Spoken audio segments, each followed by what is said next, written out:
going on, guys? I want to cover another topic that I've been working around, or I guess starting to implement, and it's called deliberate distraction. And you're like, what does that mean? So, I would argue that most people are distracted most of the time, whereas, and then focus is like the one thing off, or like the thing that they try to plan to do.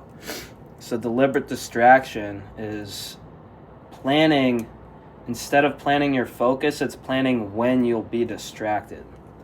So that means that focus is actually your normal mode, and then you plan, okay, here's when I'll do whatever. Like right now, I'm in my time slot to be deliberately distracted, so that means I can scroll on charts if I want, I can use media, whatever, but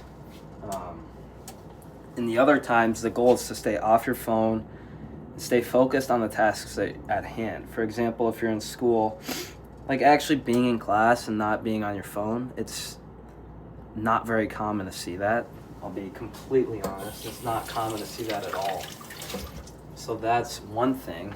And I also think it makes your distraction times way more valuable, because if you're just endlessly consuming stuff, it's totally diluted by the time,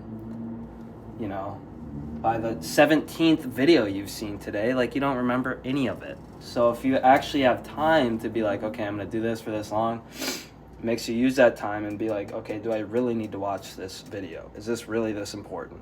And the answer is no. Okay.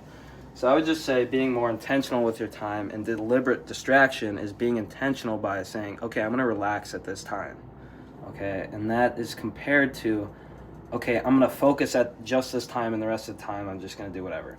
I'm not saying like you have to be focused all day. Like that's not possible, but you focus more on planning your distraction time instead of planning your focus time, because you'll end up being focused for longer if you plan, okay, I'm going to be distracted here instead of all day.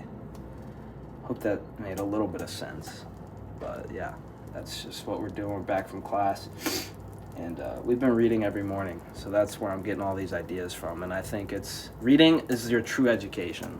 Please understand this, that you can get an MBA level education by reading. Like you don't need to pay for school if you're already not in school. Obviously, you need to be like motivated and have good attention and have some wits about you, but you can definitely expand your education way past school. Trust me. So yeah, that's what we're doing constantly. So let's go.